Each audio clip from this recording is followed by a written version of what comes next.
வணக்கம் மக்களே.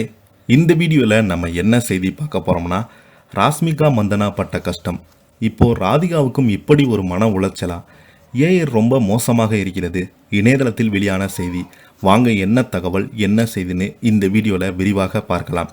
அதுக்கு முன்னாடி நம்ம சேனலை ஃபஸ்ட் டைம் பார்க்குறீங்கன்னா சப்ஸ்கிரைப் பண்ணாதவங்களாம் சப்ஸ்கிரைப் பண்ணிக்கோங்க. பெல் பட்டன் மூலமிக்கி நம்ம சேனலோட நோட்டிஃபிகேஷனை எனபிள் பண்ணிக்கோங்க. நாங்கள் போடுற வீடியோ எல்லாமே உங்களுக்கு உடனுக்குடனே வந்து சேரும். எந்த ஒரு நடிகர்களையும் நடிகைகளையும் மோசமாக எடிட் செய்வது, ஏஐ மூலம் வீடியோ வெளியிட்டு ஒரு கும்பல் தனியாக காசு பார்க்க தொடங்கிவிட்டது. பலரையுமே அதிர்ச்சி ஆழ்த்தியுள்ளது.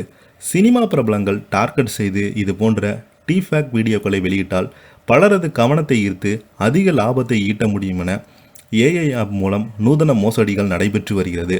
நடிகை ராஷ்மிகா மந்தனா லிஃப்டில் குலுங்க வருவது போன்ற ஏஐ வீடியோ சில காலத்துக்கு முன்பு வெளியாகி பலரது கவனத்தையும் கவர்ந்தது. அமிதாப் பச்சன் உள்ளிட்ட பலர் எந்த ஏஐ வீடியோக்கும் எதிர்ப்பு தெரிவித்தாங்க. நடிகர்களையும் குழந்தைகளையும் ராஜாக்கள் போன்ற மாற்றி ஏஐ எடிட் மூலம் அழகு பார்க்கும் வீடியோக்கள் ரசிக்கும் நிலையில் அதற்கு எதிர்மறையாக மோசமாக அதே ஏஐ எடிட் செய்து வெளியிட்டு வருவதை பார்த்தது குறிப்பிட்ட நடிகர்கள் அச்சமடைந்து வருகிறாங்க. ராஷ்மிகா மந்தனை தொடர்ந்து தற்போது நடிகை ராதிகா மதனுக்கும் ஏஐ எடிட் மூலம் அப்படி ஒரு பிரச்சனை நடந்துள்ளது. நாகினி நடிகை மௌனி ராய் போல இருவருமே சின்னத்திரையில் டாப் நடிகையாக வலம் வந்தாங்க. அதன் பின்பு பாலிவுட்டில் முன்னணி நடிகையாக மாறியிருக்காங்க. 2018ஆம் ஆண்டு வெளியான பதகா படத்தின் மூலம் பாலிவுட்டில் அறிமுகமான இவங்க கடந்த ஆண்டு சுதா கொங்கரா இயக்கத்தில் அக்ஷயகுமார் நடிப்பில் வெளியான சூரரை போற்று ஹிந்தி ரீமேக்கில் ஷார்ஃபிரா படத்தில் கதாநாயகியாக நடித்திருந்தாங்க. தமிழில் சூர்யாவுக்கு ஜோடியாக அபர்ணா பாலமுரளி நடித்த கதாபாத்திரத்தில் நடித்து அசத்தியவங்க தான் இந்த ராதிகா மந்தனா. ராதிகா மதன் சின்னத்திரை தொடர்களில் நடிக்கும்போது வேறு மாதிரியாக இருந்தாங்க. தற்போது பிளாஸ்டிக் சர்ஜரி செய்து ஆளை அடையாளம் தெரியாத அளவுக்கு போல மாறிட்டாங்க. நெட்டிசன்கள் பலருமே ஏஐ எடிட் வீடியோவை பார்த்து ரசிகர்கள் பலருமே அதனை உண்மை என நம்பி ஏமாந்து ட்ரெண்ட் செய்து வந்தாங்க. இந்த நிலையில் இதற்கு மேலும் அமைதி காத்தால் சரியாக இருக்காது என அதற்கு விளக்கம் அளித்திருக்காங்க ராதிகா மதன். இன்னும் அப்படியே தான் இருக்கிறேன். முழுக்க ஏஐ எடிட் செய்யப்பட்டு வீடியோ தான்.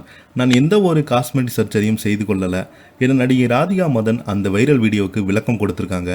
நடிகை ஏஐ மூலம் தொடர்ந்து பல சிக்கல்களை சந்தித்து வருகிறாங்க. தத்ரூபமாக ஏஐ அந்த அளவுக்கு எடிட் செய்ய ஆரம்பித்தது அந்த அளவுக்கு எதிர்காலத்தில் ஆபத்துகளை அதிகரிக்கும் என குறிப்பிடுறாங்க.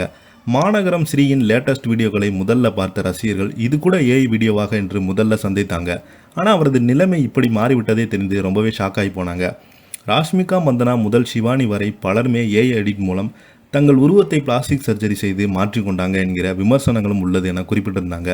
இப்போ பார்த்தீங்கன்னா இந்த செய்தி இணையதளத்தில் வைரல் ஆகிட்டு வருது. இதை பற்றி நீங்கள் என்ன கீழே உள்ள கமெண்ட் பாக்ஸில் மறக்காமல் பதிவிடுங்க. இந்த வீடியோ உங்களுக்கு பிடிச்சிருந்தா லைக் பண்ணுங்கள், ஷேர் பண்ணுங்கள். நன்றி, வணக்கம்.